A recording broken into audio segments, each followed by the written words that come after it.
O Bifol, excelência em nutrição vegetal. Olá, eu sou a Nadiara Pereira, meteorologista da Climatempo, e em parceria com a Ubifol trago atualizações da previsão para os próximos meses para o sul do Brasil. Ainda estamos passando por um período de vigência do fenômeno Laninha, fenômeno que é caracterizado pelo resfriamento das águas superficiais do Oceano Pacífico Equatorial, como mostram as áreas em azul deste mapa, que representa a anomalia da temperatura da superfície do mar entre 23 de outubro e 19 de novembro. O fenômeno ganhou força entre outubro e novembro, está mais estabelecido e deve ter seus impactos mais efetivos agora entre o final de novembro e o mês de janeiro. E é isso que a gente vai observar na distribuição da chuva sobre o Brasil no decorrer desses próximos meses. A Laninha deve persistir pelo menos até o início de 2023, como mostra este gráfico que representa a previsão probabilística de eventos climáticos como Laninha e El Ninho. As barras em azul, que indicam probabilidade de ocorrência de Laninha, continuam superiores às demais até pelo menos o trimestre de janeiro, fevereiro e março. Depois disso, a partir de fevereiro, março e abril, finalzinho do verão, início do outono de 2023, a tendência é para uma transição da Laninha para a neutralidade climática. E a maior parte do primeiro semestre de 2023 deve ser marcado por uma condição mais neutra. Então, a partir do início do ano de 2023, os efeitos da Laninha começam a diminuir e se tornam menos efetivos. A gente vai observar isso no decorrer dos próximos mapas, que representam a anomalia de precipitação sobre a região sul. O primeiro mapa que representa a climatologia, o que é normal chover no decorrer do mês de dezembro. Dezembro é um mês muito chuvoso no interior do Brasil, desde a região norte até o sudeste. No sul do país costuma chover de forma moderada entre o norte gaúcho e o interior paranaense, enquanto áreas do sul e oeste gaúcho costumam receber chuvas mais espaçadas, menores volumes. Para este ano, dezembro deve ter chuvas muito irregulares, mais espaçadas sobre o sul do país, devido aos efeitos do fenômeno Laninha. Mas isso não significa que vai ser um mês completamente seco. A gente observa que em algumas áreas do Rio Grande do Sul, meio oeste de Santa Catarina e partes do Paraná, alguns sinais de chuvas entre a média e até ligeiramente acima da média. Então, isso indica que os eventos, os fenômenos meteorológicos vão continuar passando pelo sul do país. Só que as frentes frias devem passar rápido e de forma costeira. Por isso que devem trazer chuvas irregulares, mal distribuídas espacialmente. Então, de uma forma geral, teremos episódios ainda de chuva que devem garantir umidade no solo. Não será um ano tão crítico para o desenvolvimento das lavouras, mas de forma regionalizada poderemos sim ter problemas para o desenvolvimento das culturas de verão, especialmente o da soja, do milho. Primeira safra, poderemos ter problemas regionalizados, porque algumas áreas devem apresentar déficit maior de precipitação, como é o caso aqui do sul, do Rio Grande do Sul, região da Campanha, algumas áreas do noroeste. Principalmente sul do Rio Grande do Sul, oeste, já vem apresentando um déficit de umidade maior, então essas áreas devem ficar com uma situação ainda mais crítica no decorrer do mês de dezembro.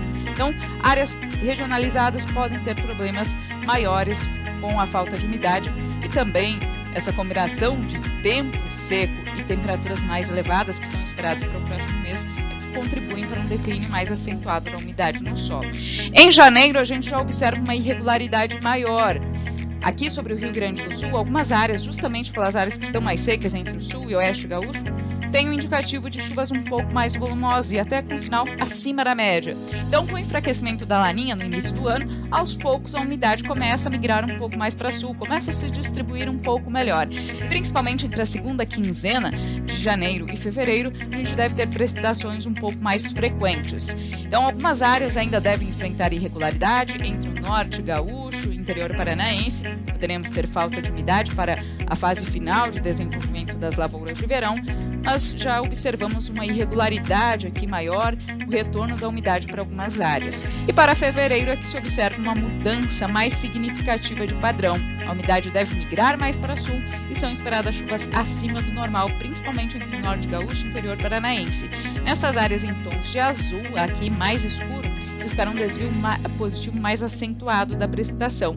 Também são esperadas chuvas acima da média para a região da Campanha, sul gaúcho, enquanto partes aqui da área central e noroeste gaúcho ainda tem um sinal de desvio negativo da precipitação. Quanto às temperaturas, dezembro promete ser um mês bastante quente. Ainda teremos madrugadas com temperaturas mais amenas, muita oscilação, porque a Laninha é um evento frio, ainda deixa os níveis mais elevados da atmosfera mais frios, então, eventualmente, com a passagem de frentes frias, teremos a entrada de massas de ar um pouco mais frio e temperaturas um pouco mais baixas durante as madrugadas, mas nada de extremos como nos últimos meses. E durante as tardes vai fazer muito calor, são esperadas temperaturas acima da média, especialmente para o Rio Grande do Sul.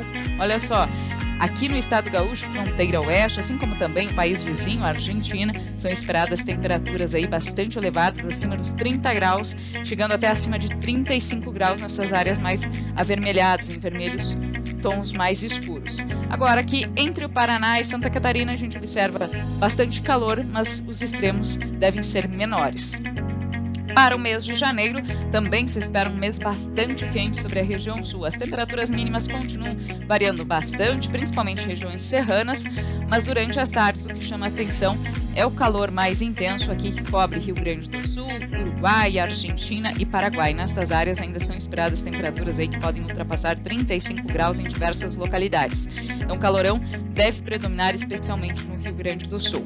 Fevereiro, com o aumento das chuvas, a temperatura cede, o calor diminui principalmente aqui entre Santa Catarina, Paraná, Norte e Gaúcho. Mas a fronteira oeste do Rio Grande do Sul ainda segue sendo marcada por temperaturas mais elevadas, um calor mais intenso. Então esses próximos 3 meses têm um indicativo de temperaturas acima do normal da época do ano, especialmente aqui sobre o meio oeste gaúcho. Esses são os destaques da previsão do tempo de hoje. Qualquer dúvida ou se precisarem de mais informações, entre em contato com o nosso time do Agroclima Pro. Eu volto no próximo mês com novas atualizações para a região sul do Brasil. Até mais! UbiFol, excelência em nutrição vegetal.